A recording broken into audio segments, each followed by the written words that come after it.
Hello, everyone. Good morning. As he said, we're here to present best practices for data privacy breach response, lessons learned from social media use case studies. Thank you to FIRST for having us. I've been to the FIRST conference 4 times, and this is definitely my favorite one. As our bios were given, my name is Connell. I'm presenting with Lauren Cooper, and our bios are on the conference page. We're both technical staff, instructors, and adjunct instructors at CMU, focused on cybersecurity, privacy, and human factors. I'll be taking you through the agenda pretty quickly. We're going to be talking about data privacy risk, then the social media impact on data privacy breaches, the data breach timeline, use case analysis, data breach response implementation, and then the takeaways we want you to have as we end this presentation. So first, data privacy risks. A data breach, with this audience, I think we can assume most of you know what that is, but it is a top 3 privacy risk, and it is inevitable. Data breaches often occur due to vulnerabilities in software, hardware, through hacking or other malicious means. Threat actors can also exploit social engineering techniques to trick employees into revealing sensitive information or gaining access to systems. The data targeted in a breach can vary, but it usually contains PII. Almost 98% of organizations have a relationship with at least one third party that has experienced a data breach. This is from the IBM Cost of a Data Breach report from 2024. So it's no longer enough to secure your own organization. The companies you do business with need to meet similar standards. With a significant amount of companies experiencing breaches via third-party relationships, and even fourth-party relationships in some cases. It's imperative to establish benchmarks not only for your organization, but also for third parties connected to your network. The average cost of a data breach globally has now reached $4.88 million. That is up from $4.4 million just last year. The notification costs of a data breach in the past year has experienced a 19.4% increase to $570,000 on average. It takes organizations an average of 204 days to identify a data breach and 73 days to contain it. 74% of all breaches include people being involved either in privilege misuse, use of stolen credentials, or social engineering. Behind all of these numbers are people. It's important for us to realize this. It's important for us to consider that they are victims, which I think is consistent with the theme of this conference, building bridges, not walls. Social media is a tool to manage a data breach. It provides two-way communication, requires a shorter life cycle, resharing, posting information, such as newspaper, radio, or television, that it's a more static means. It takes longer to divulge the information, and it must be viewed as a separate type of use from just being PR with customers. It is for crisis communication and engagement with customers as well. Social media impact. It has become more accepted that data breaches happen, and organizations are more comfortable disclosing that they have been a victim of a data breach. People are used to it. We get the notices all the time. However, organizations are now being judged more on their response to a data breach and how they manage it. So today, in the age of social media, if your organization is in the center of a crisis, if it doesn't say anything, the vacuum will be filled with something else. Maybe they won't notice, or the fallout won't be as bad. That tends to be the thinking previously, but when an organization is experiencing a crisis and doesn't comment about it, the lack of response can convey guilt. So I apologize for the meme. I hope this makes sense to lots of people here. But there is a disconnect between people getting their information and where organizations are communicating this information and sharing this information. In this scenario, Steve Buscemi, the actor, he's the organization, and kids are the people that are consuming the news. So this social media use gap. 68% of adults get news from social media platforms, and that number is increasing. Having a couple kids, I can tell you that it's different for the Gen Z population, where 84% of young adults get their news from social media daily. The platform preferences for them: TikTok, Instagram, YouTube. 78% of organizations are using social media with the purpose of engagement with users, but not necessarily for communication crisis or crisis communication. The platform preferences there are Twitter, X, Facebook, Instagram, LinkedIn, and also TikTok now. Something interesting we found in our use case analysis. Now on to data breach response. It includes all elements of a standard incident response, but also the data breach response has its significant differences within that, and some are unique, some are a modification of what a standard incident response step is.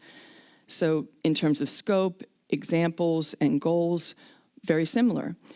But the response requires investigation, notification, legal compliance, and public relations, particularly not only to minimize damage and restore systems, but also manage legal and reputational risks associated with the breach, particularly the notification to external parties, not just your internal team, but the external parties, including customers, business partners, regulators, and law.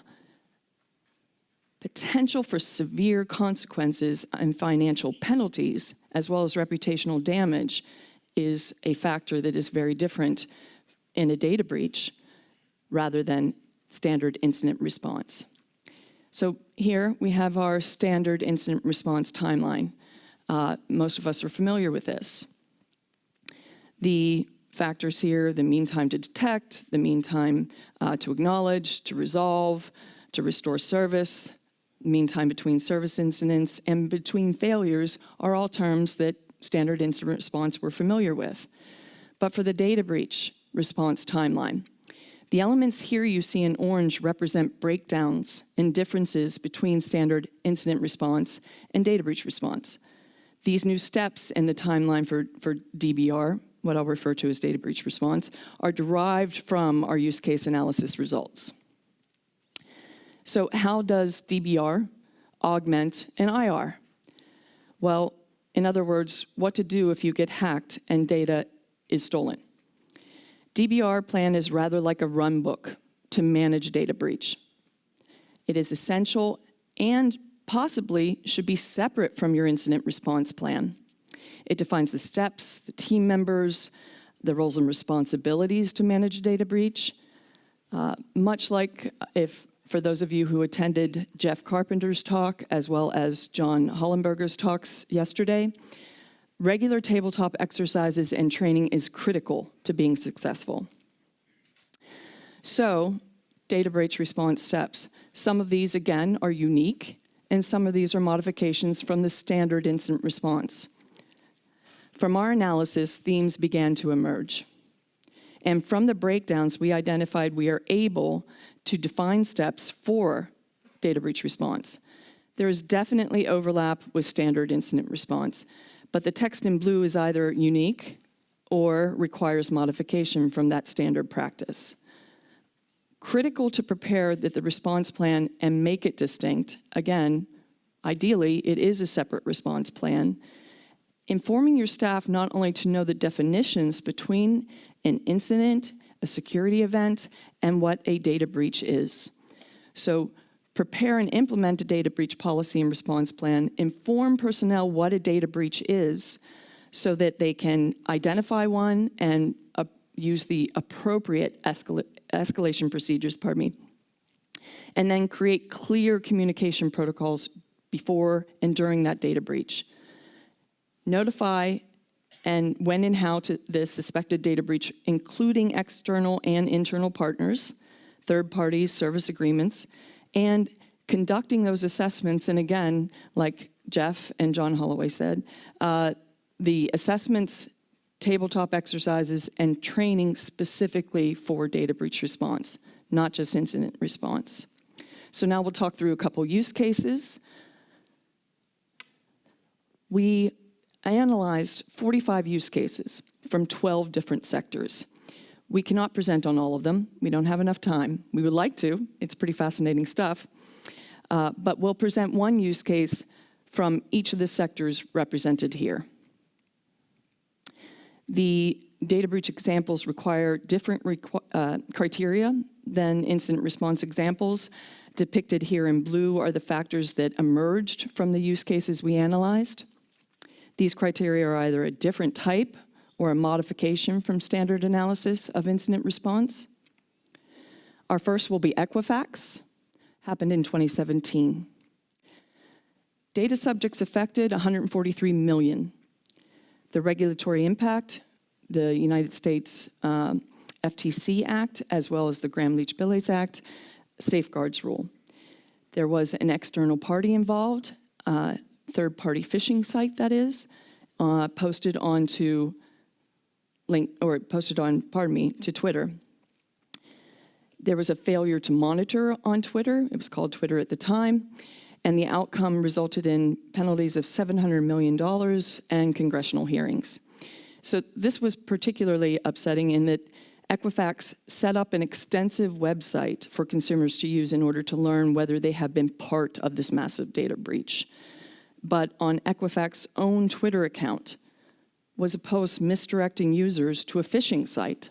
So now we're adding insult to injury, not only a victim of the initial breach, but now the resolution that you're seeking points you to a phishing site via social media. They weren't monitoring their LinkedIn, Equifax's LinkedIn site.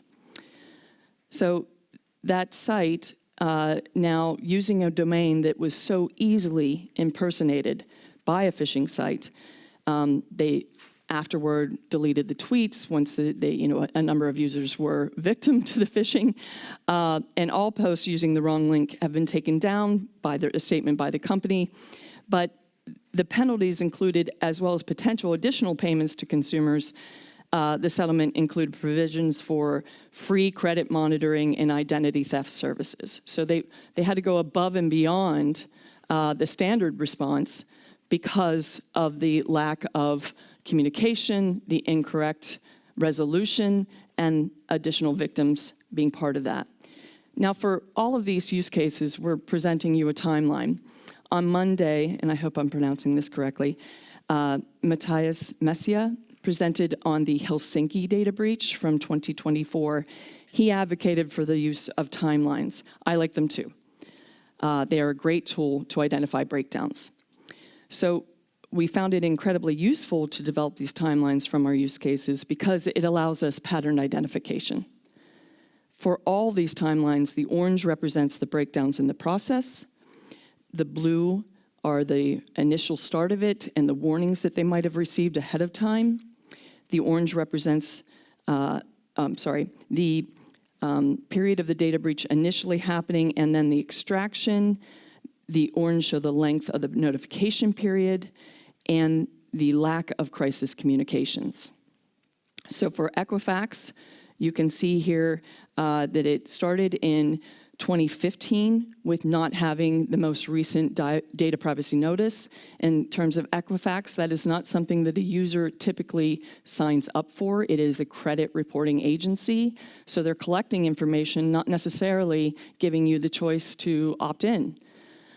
So in March of 2017, that's when US CERT sends out a notification warning of the vulnerabilities. Then the attackers access it.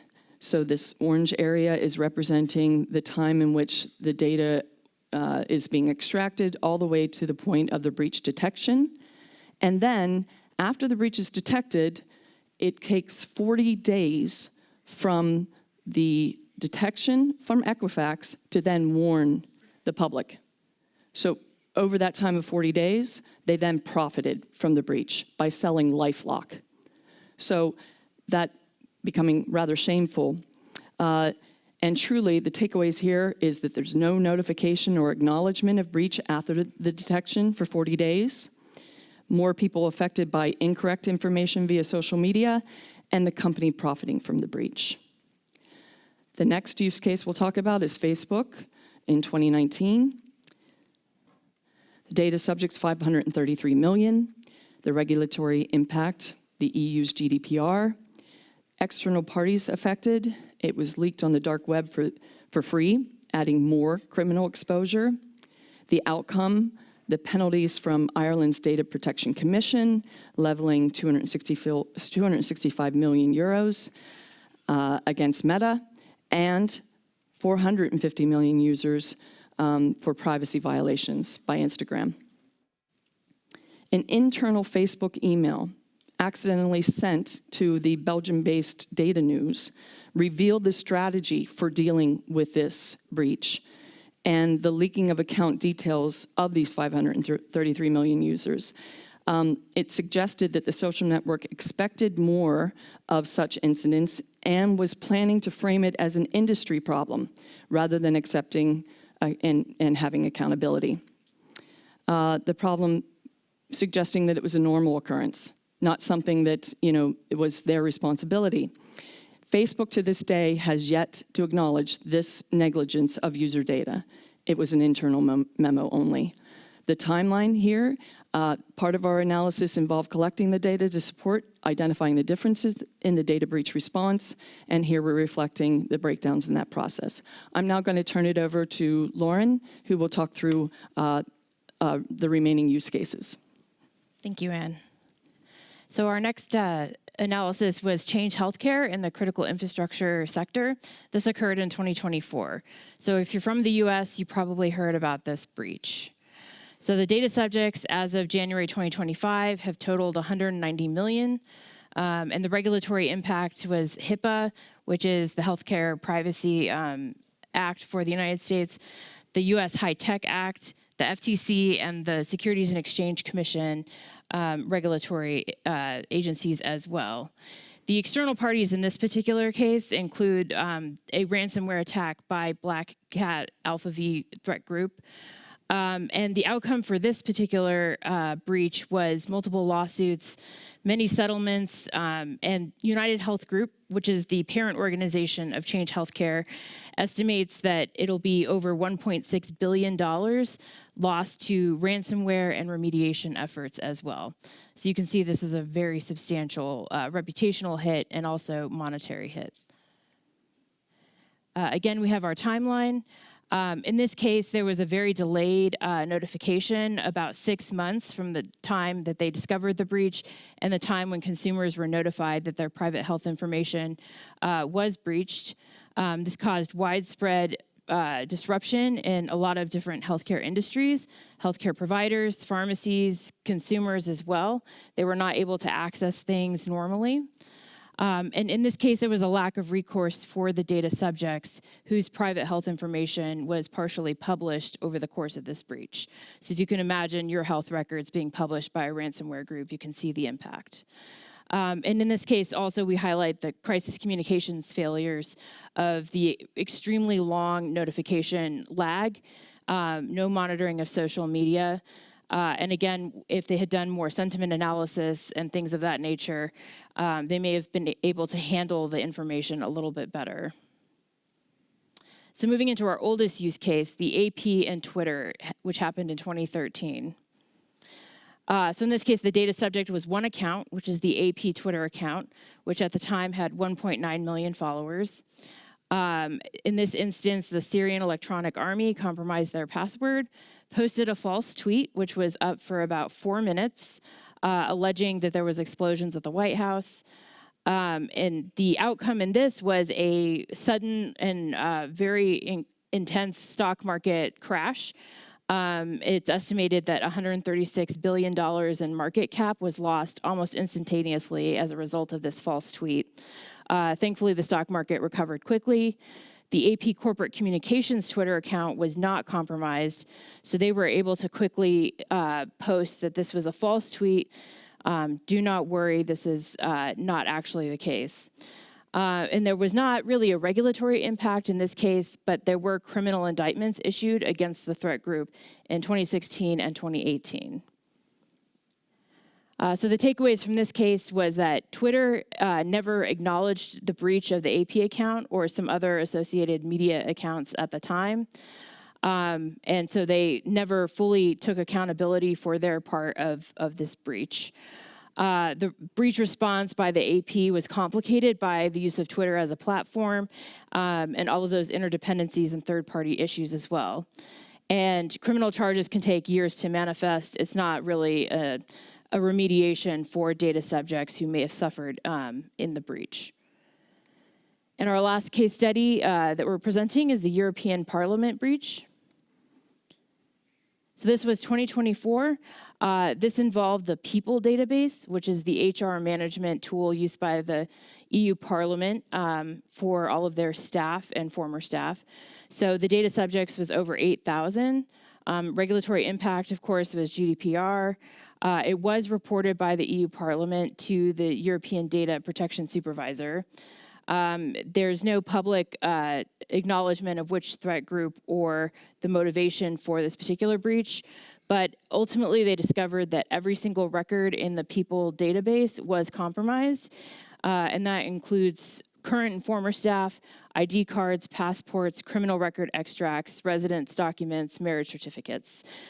This was made public by a reporter on LinkedIn, and only after the press had gotten wind of this did the European Parliament press office issue statements about this breach. So again, with our timeline and some of our takeaways, internal notifications easily and often become public, so don't assume that something that you post internal to your organization about a breach will stay internal. Again, there was no public notification until after press reporting. And this highlights another challenge for many organizations of operating in a multi-language environment. Your communications need to reflect the languages of the people that are data subjects and other interested parties. So we found through the IBM Cost of a Data Breach report that 75% of the increase of the breach costs in the study was due to post-breach response activities and the cost of lost business. So moving into implementation, gaps exist in every plan. We have our data breach response timeline, we have the plan, and then our reality. I think we all know what that's about. We highlighted several major breakdowns, and I'll go into those here. Problem, third-party involvement. This can occur before, during, and after a data breach. The third party can be a data subject, a vendor, platform, or other entity. In your data breach response plan, you have to consider all of these factors, particularly when you're talking about crisis communication. We have our success factors that we noted that are key to remediating these particular problems. So each of the following slides, you'll see those success factors. Problem, lack of data subject notice and consent. In some of our use cases, the data subjects were not the direct consumer of the product, like in the European Union Parliament breach.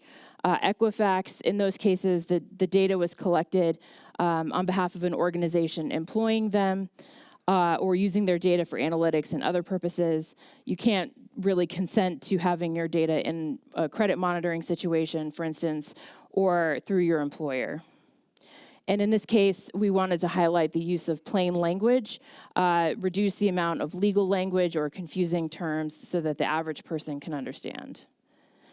Problem, not informing stakeholders. As Anne mentioned earlier, you have internal as well as external stakeholders. Problem, inconsistent or non-existent reporting. We discovered that not all organizations had a clear path for reporting data breaches. You need to have clear roles and responsibilities, particularly for communications, and have a process for approving social media crisis communications. Don't just let your intern manage that, please. Problem, using outdated communications channels. If your users, consumers, data subjects are seeking information on one platform, but you're posting, say, a traditional press release, then there's going to be a disconnect in where that information comes from and who is taking that in. It is essential on all platforms to include information about the next steps for the data subjects. Problem, no monitoring of social media. You need to have response templates at the ready. So if people do get back to you with questions, concerns, anger, fear, any of those responses, you can have a response ready for them. And some of that maybe take this offline and further discuss it, or just wait for further information, or point to a legitimate website, not a phishing website.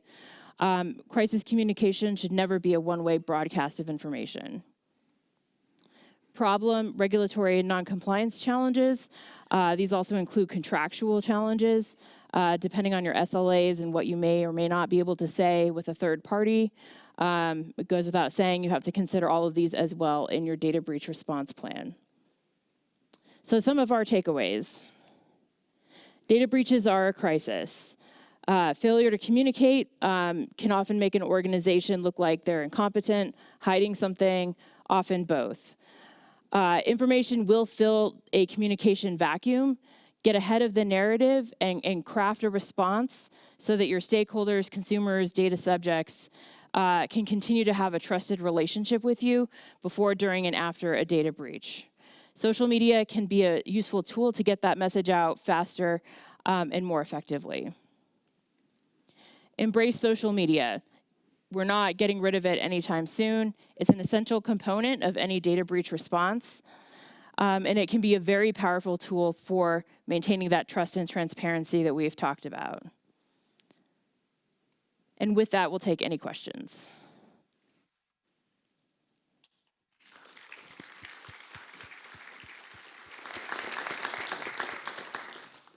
Thank you. Hello. Thank you so much for a very, very good presentation. It is now time for a Q&A. Do we have any questions from the audience?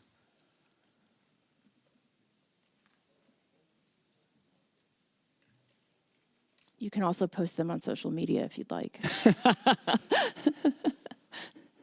Then I have one question. You talked about who internally in the organization you need to inform when you have a case.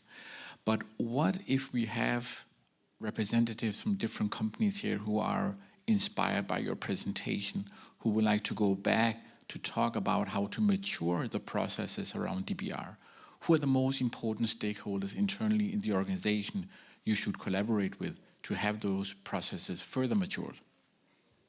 We actually reached out and met with a former student of ours and who was working for, I won't say the company because I don't want to implicate them in any way, but they were talking about the fact that they're standing up a privacy office now. Now, this is a mature organization, but the fact that they're standing it up now and involving different business units than what is the standard incident response.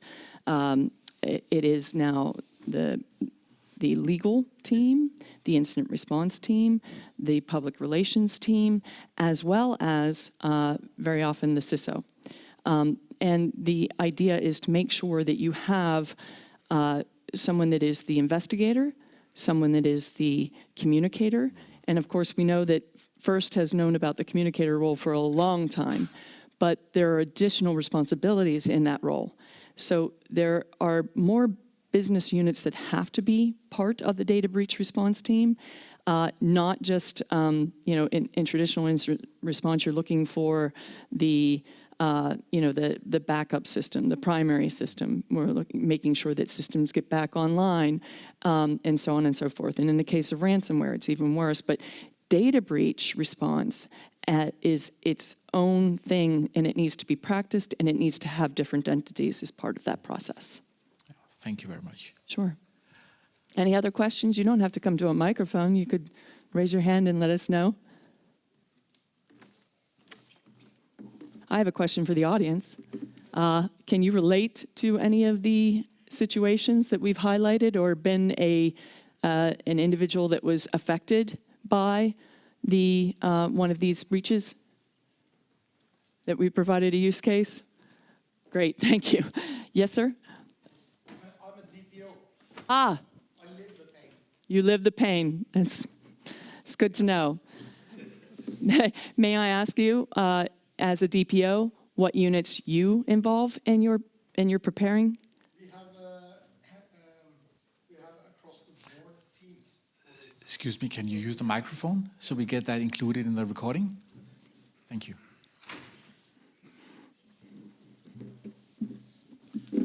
So we have involved technical, financial, marketing, of course, legal.